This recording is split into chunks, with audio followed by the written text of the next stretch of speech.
भैया आज की इस क्लास में झगड़ा होने वाला है, फाइट होने वाली है। इस क्लास में आज मिर्ज़ापुर चलने वाली है। मिर्ज़ापुर का सीजन 3 चलने वाला है और इन तीनों के झगड़े से जो भी हमें रिजल्ट मिलेगा उस रिजल्ट से हम सीखेंगे लॉ ऑफ इनवर्स प्रपोर्शन। और इसीलिए मैं इस कॉन्सेप्ट को मिर्ज़ापुर फाइट कॉन्सेप्ट बोलता हूँ। तो जब भी तुम मिर्ज़ापुर देखोगे ना तो तुम्हें ये वाला यानी कि लॉ ऑफ इनवर्स प्रपोर्शन तुम्हारे माइंड में घूमना चाहिए। इसकी मूवी आपके दिमाग में घूमनी चाहिए। कुछ लोग जब इस क्वेश्चन की लैंग्वेज देखेंगे ना तो इस क्वेश्चन को छोड़ देंगे। वो बोलेंगे बहुत डिफिकल्ट है। अरे भैया ये क्वेश्चन होगा ओनली 2 सेकंड में। लेकिन भैया मैं आपको यहाँ पे एक ऐसा देसी जुगाड़ बताऊंगा जिससे आपको पहचानना आसान हो जाएगा। आपका हर क्वेश्चन होगा ओनली 2 सेकंड में।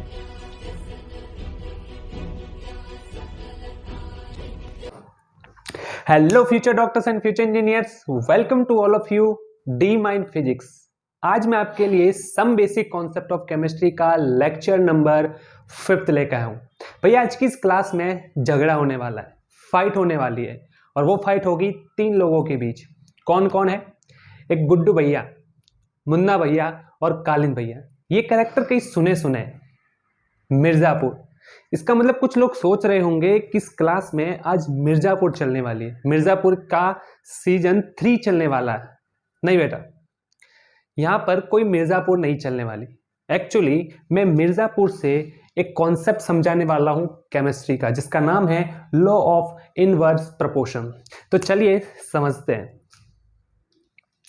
ये है हमारे मुन्ना भैया,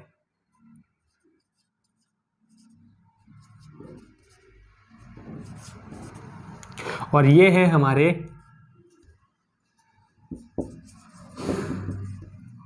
कालिन भैया।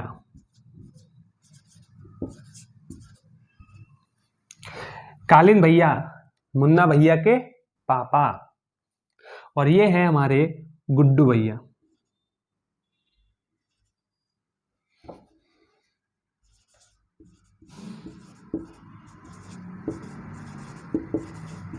अब इन 3 लोगों के बीच में आज फाइट होगी, झगड़ा होगा, और इन तीनों के झगड़े से जो भी हमें रिजल्ट मिलेगा उस रिजल्ट से हम सीखेंगे लॉ ऑफ इनवर्स प्रपोर्शन। कैसे? सुनो। मान लो मुन्ना भैया और गुड्डू भैया के बीच फाइट हुई, और फाइट किसके लिए हुई है? मिर्ज़ापुर का किंग बनने के लिए। भाई ये तो दोनों बाप बेटा है ना, और ये कोई तीसरा है जिसके साथ झगड़ा करेंगे। तो अब इन दोनों के बीच झगड़ा हो रहा है किंग बनने के लिए। किसका? मिर्ज़ापुर का। दोनों का झगड़ा हुआ। जब दोनों का झगड़ा हुआ तो इन दोनों की को कुछ न कुछ लॉस हुआ। इन दोनों की हड्डियां टूटी। अब दोनों की जो हड्डियां टूटी वो मान लेते हैं 3:1:3 के रेशियो में इन दोनों की हड्डियां टूटी। ठीक है। अब कालिन भैया और गुड्डू भैया का झगड़ा हुआ, और जब इन दोनों का झगड़ा हुआ तो कालिन भैया और गुड्डू भैया की टूटी हुई हड्डियों का जो रेशियो था वो था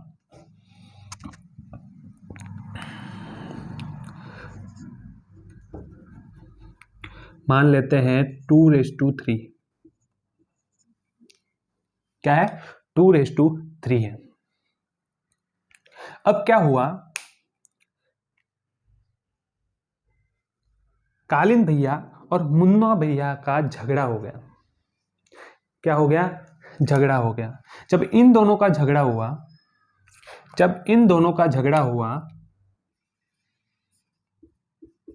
तब इन दोनों की जो हड्डियां टूटी उनका जो रेशियो था वो क्या था? वो था 1:2। भाई जब इन दोनों का झगड़ा हुआ तब इनकी टूटी हुई हड्डियों का रेशियो ये आ गया। जब इन दोनों का झगड़ा हुआ तो इनकी टूटी हुई हड्डियों का रेशियो ये आ गया, और जब इन दोनों के बीच झगड़ा हुआ तो इनकी टूटी हुई हड्डियों का रेशियो कितना आ गया? 1:2। अगर इसमें इस पूरे में मैं देखूं मुन्ना भैया और कालीन भैया की टूटी हुई हड्डियों का रेशियो, तो मुन्ना भैया और कालीन भैया की टूटी हुई हड्डियों का रेशियो कितना आएगा 1:2। और ये कितना है 1:2। यानी ये वाला रेशियो और ये वाला रेशियो या तो इक्वल होगा, या तो क्या होगा इक्वल होगा, या फिर सिंपल मल्टीपल रेशियो होगा। एक्चुअली जो मैंने अभी बताया है ना आपको, वही चीज यहां पे पूरी लिखी हुई है। क्या है सुनो, इफ टू एलिमेंट, मुन्ना भैया कालीन भैया और गुड्डू भैया क्या है एलिमेंट है, सुनना ध्यान से, क्या है एलिमेंट है। If two element combine with fixed mass of, यानी गुड्डू भैया फिक्स है, इस झगड़े में भी फिक्स है और इस झगड़े में भी फिक्स है, ठीक है। तो if two element combine with fixed mass of a third element to form two compound, यहां पे दो कंपाउंड बनेंगे जिसमें इन दोनों का रेशियो ये होगा, इन दोनों का रेशियो ये होगा। So the ratio of masses of both element, both element के मास का रेशियो, यानी बोथ एलिमेंट मैंने यहाँ पे क्या बोला है हड्डियां, हड्डियां मान लो मास, ठीक है, इनका रेशियो हो गया इन दीज कंपाउंड, ठीक है। इफ टू एलिमेंट, जब ये दोनों एलिमेंट इसके साथ कंबाइन होता है, ये जब लोग दोनों लोग इसके साथ झगड़ा करते हैं, तब इनकी टूटी हुई हड्डियों का रेशियो ये होता है, ठीक है। और जब इन दोनों का आपस में झगड़ा होता है, जब आपस में कंबाइन होते हैं, तो जो कंपाउंड बनता है उसमें मास का रेशियो, उनके अंदर मास का ratio of both element in this compound, इनके मास का जो रेशियो है वो क्या होगा ये होगा, यानी इन दोनों की टूटी हुई हड्डियों का रेशियो ये होगा। तो इन दोनों केस में जो रेशियो होगा, इन दोनों केस में उन दोनों एलिमेंट का जो रेशियो होगा वो क्या होगा, या तो इक्वल होगा या फिर सिंपल मल्टीपल रेशियो होगा। और इसीलिए मैं इस कॉन्सेप्ट को मिर्जापुर फाइट कॉन्सेप्ट बोलता हूं। क्या बोलता हूं मिर्जापुर फाइट कॉन्सेप्ट। तो जब भी तुम मिर्जापुर देखोगे ना, तो तुम्हें ये वाला यानी कि लॉ ऑफ इनवर्स प्रोपोर्शन तुम्हारे माइंड में घूमना चाहिए, इसकी मूवी आपके दिमाग में घूमनी चाहिए, ठीक है। वैसे तो ये कॉन्सेप्ट एनसीईआरटी में नहीं दे रखा, लेकिन मैं इसको इसलिए पढ़ा रहा हूं क्योंकि आपको कई ऑप्शन मिलेगा इसका, तो आपको याद होना चाहिए कि एक्चुअली ये कॉन्सेप्ट है क्या, ठीक है। अब हम समझते हैं इसको केमिस्ट्री के अंदाज में। ये चीज मैंने इसलिए बताई है क्योंकि जब भी आप मिर्जापुर का नाम सुनोगे या जब भी आप मिर्जापुर देखोगे, तो इस कॉन्सेप्ट की पूरी कहानी आपके दिमाग में चलनी चाहिए या फिर चलेगी।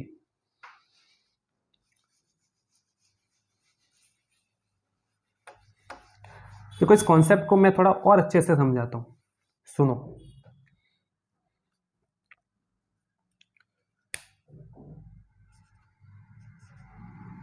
ये तीन एलिमेंट है मेरे पास, एक कार्बन है, एक हाइड्रोजन है और एक ऑक्सीजन है, ठीक है। ये कार्बन जब ऑक्सीजन के साथ कंबाइन होगा तो यहाँ पे बनेगा CO2 प्रोडक्ट, CO2 कंपाउंड बनेगा। जब ये हाइड्रोजन इस ऑक्सीजन के साथ कंबाइन होगा तब यहाँ पे बनेगा H2O कंपाउंड। इस कंपाउंड में मैंने कार्बन और ऑक्सीजन का मास का जब रेशियो देखा तो एक कार्बन का कितना होता है 12 होता है, 12। ऑक्सीजन का कितना होता है 16, कितने ऑक्सीजन है 2, कितना हो जाएगा 32। यहाँ पे हाइड्रोजन और ऑक्सीजन के मास का रेशियो कितना होगा, हाइड्रोजन का 1 का 1, 2 है तो कितना हो जाएगा 2, ऑक्सीजन का कितना होगा 16, ठीक है। इन दोनों में कार्बन और हाइड्रोजन के मास का रेशियो कितना है, कार्बन का है 12, हाइड्रोजन का कितना है 2। तो अगर मैं इसको सिंपल करूं तो कितना आएगा 6:1, 6:1। अब इन दोनों का जब ये दोनों कंबाइन होंगे, जब हाइड्रोजन और कार्बन कंबाइन होंगे तब प्रोडक्ट बनेगा CH4। तो इसमें कार्बन और हाइड्रोजन के मास का जो रेशियो होगा वो कितना होगा, कार्बन का कितना होता है 12, ये 4, तो ये कितना हो जाएगा 4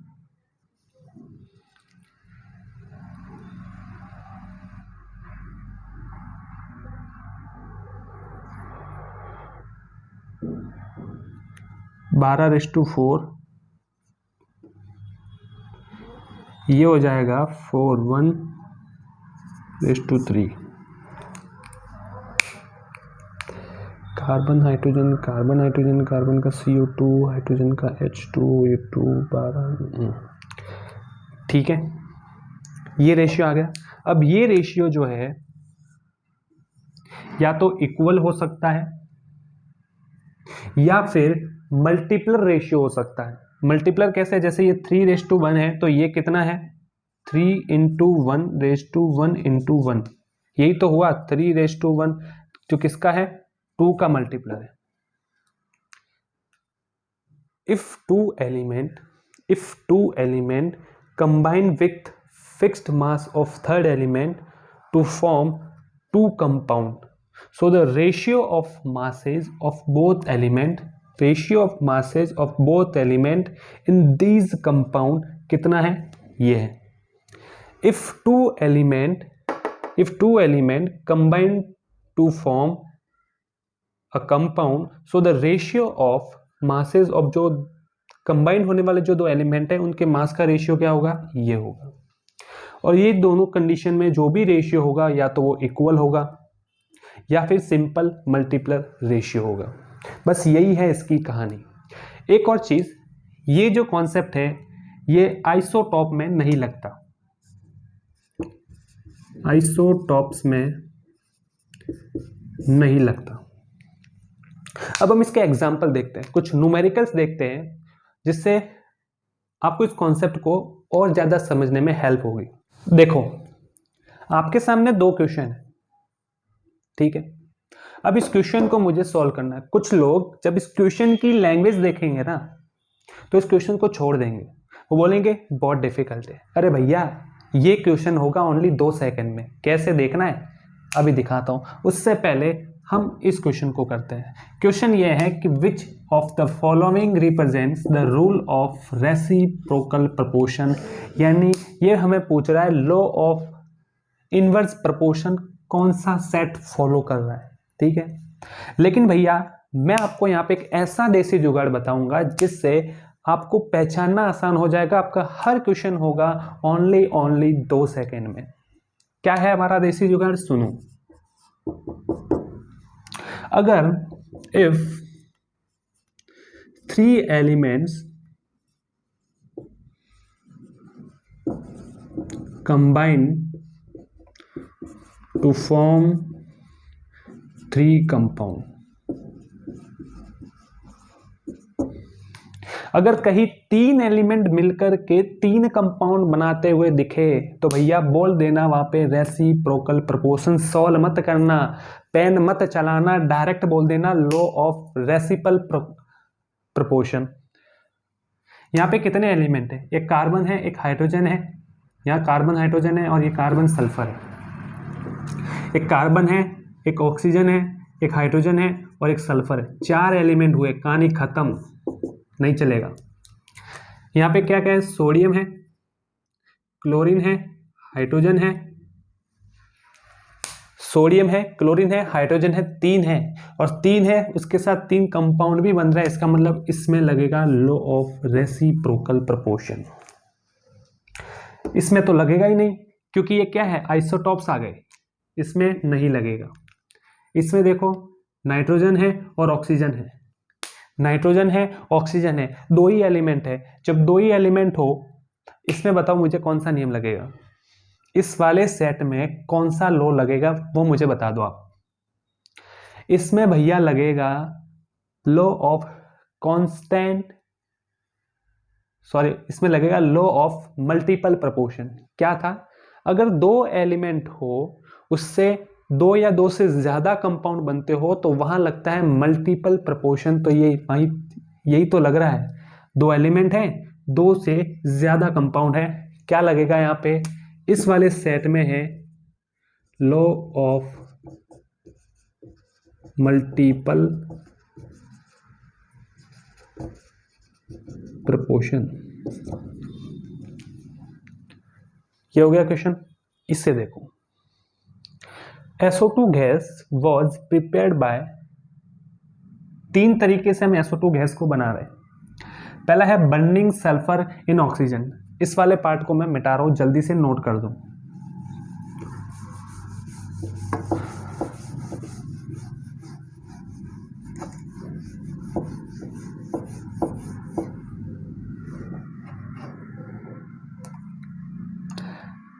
तीन तरीके से प्रिपेयर कर रहे हैं हम।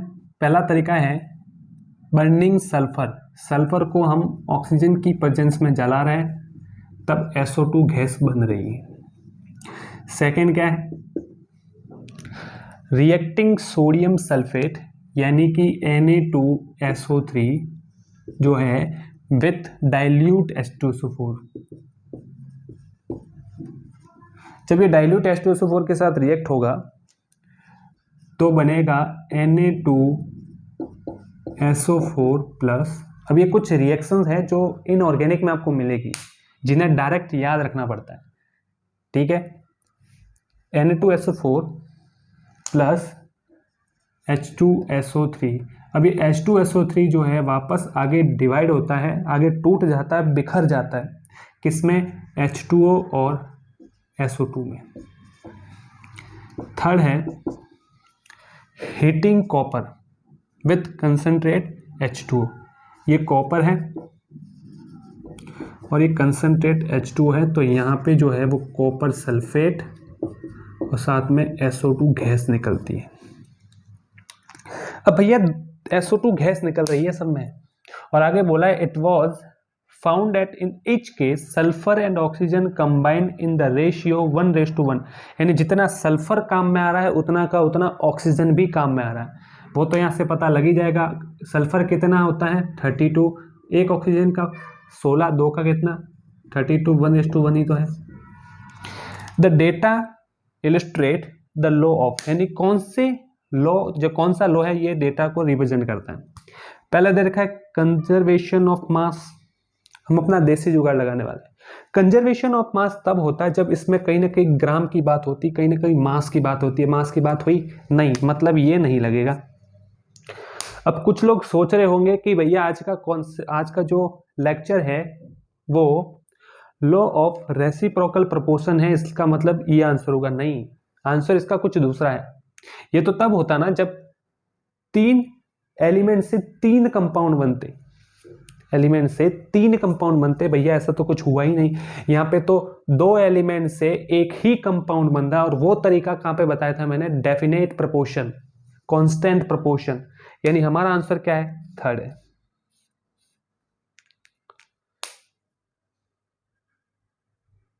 दूसरा क्या है, मल्टीपल प्रोपोर्शन लगेगा नहीं, क्योंकि ये तब लगता जब दो एलिमेंट होते, दो कंपाउंड या दो से ज्यादा कंपाउंड बनते हैं। यहाँ पे तो एक ही कंपाउंड बन रहा है। तो इस क्वेश्चन की लैंग्वेज देख करके डरना मत, अपने तुम देसी जुगाड़ लगाना, और सबके देसी जुगाड़ मैंने बता रखे हैं, ठीक है।